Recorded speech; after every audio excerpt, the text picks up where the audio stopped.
Welcome to the deep dive. Great to be here. So today we're diving into study guides. You know, they're everywhere, aren't they? From like K-12 right up to professional certifications. Absolutely. And it feels like they're more relevant than ever. Teachers are stretched thin. Parents homeschooling need resources. And, well, older students are always looking for that edge. Right. So our mission today really is to explore a bunch of potential study guide topics. Our source has 9 pretty distinct ideas and kind of understand the demand behind them. Yeah, it's a fascinating look at what learners actually need support with. It's quite a range. Okay, let's kick off with anatomy and physiology, a classic. Very foundational for anyone going into healthcare, I'd imagine. Oh, definitely. Pre-meds, future nurses, physios, they all need it. So what makes a study guide work for something that complex? It's not just memorizing names, is it? Not at all. I mean, flashcards help, sure, for bones, body parts, maybe systems like circulation, respiration, but the key is connection. Connection. Yeah, connecting the term to the structure, to the function. So good guides often have really clear diagrams, maybe labeling exercises. Digital ones might even have interactive models. Okay, visualization is key. Exactly. And managing the sheer volume. So things like study schedules, maybe progress trackers, even exam calendars can be super helpful. It's fundamental stuff. Right. And building on that, the next topic is nursing specifically. So it takes that A&P foundation and adds more layers. Precisely. It's A&P plus the practical application. So you add in specific fields like pediatrics, pharmacology, OB-GYN, MedSurg. Wow. Okay. Yeah, and the study guides need to reflect that.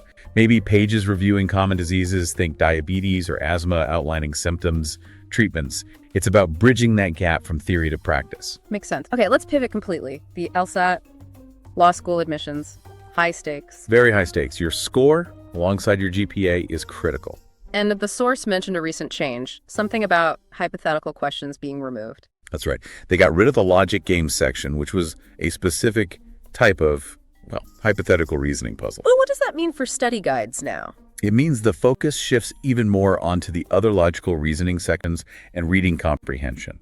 Guides need to reflect that change, offer really targeted strategies for the current format, and crucially, include full-length practice exams that mimic the real thing. Test-taking strategy is huge here.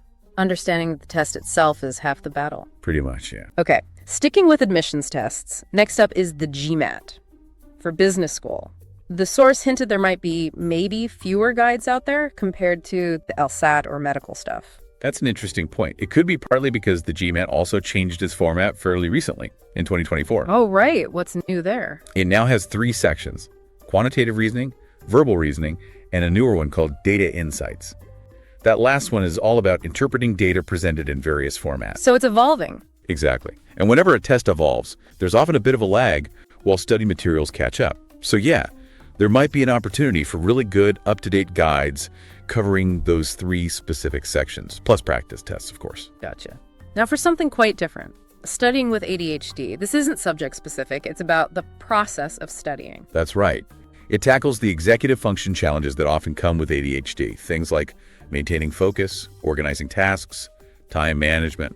Traditional methods might not click. So what would a study guide for this look like? Less about content, more about technique. Study hacks, like the Pomodoro technique, working in focus bursts. Schedule templates designed to break big assignments into smaller steps. Maybe even ideas on how to leverage ADHD traits positively. Leveraging traits, how so? Well, sometimes hyperfocus can be channeled, or creativity can be used in finding unique study methods. It's about strategies, flashcard templates, worksheet templates, tools to impose structure. Really practical, addressing a specific learning difference. Okay, back to subjects. Foreign languages, high school, college, always a challenge. Oh yeah, and one where, honestly, sheer hard work and repetition pay off. That's where study guides can be invaluable. How so? Providing that structure for the repetition. Think vocabulary sheets, maybe themed. Flashcards are classic. Verb conjugations, got to drill those. Tenses, numbers. All the grammar bits. All the grammar bits. The source mentioned popular ones like Spanish, French, German, even ASL, Japanese, Chinese, Latin. Lots of demand for structured support. Definitely. Now, another potentially tough area, math. The source says just math is too broad, right? Need to specialize. Absolutely. A guide for algebra needs to be different from one for, say, calculus or geometry, or even just tackling word problems, which trip a lot of students up. Yeah, I remember those. Right. So guides could offer clear explanation sheets for specific concepts, maybe flashcards for formulas, lots of sample problems worked out step by step, and test-taking tips specific to math tests like the Math ACT. Targeted help for common struggles. Makes sense.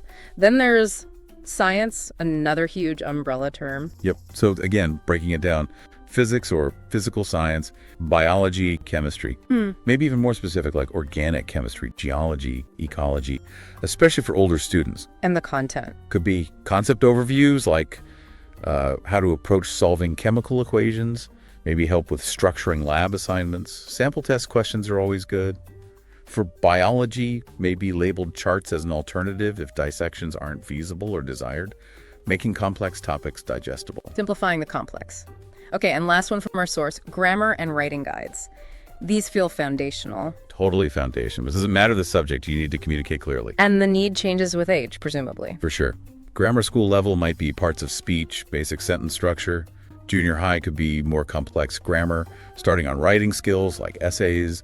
High school might focus on perfecting punctuation, maybe writing college-level essays. So guides could be tailored. Definitely. Tailored by grade or skill level, using things like flashcards for grammar rules, concept explanations, quizzes, sample essay prompts perhaps. It's about building those core skills. So looking back across these 9 areas, anatomy, nursing, LSAT, GMAT, ADHD strategies, languages, math, science, grammar, it's a really wide spectrum. It really is. Yeah. It just highlights how diverse learning needs are at every single level, from foundational knowledge to test strategies to, just how to focus. And it underscores the potential, as the source suggests, for creating these resources, especially now with digital options being so accessible. Exactly. There's a clear ongoing demand for good targeted learning support. It really makes you think, doesn't it? This whole exploration of study guides, it kind of prompts a question for you listening. Look back at your own learning journey. What kind of study guide do you wish you'd had? Or what gap do you see now for today's learners? Something to mull over. Good question to end on. Thanks for joining us on The Deep Dive.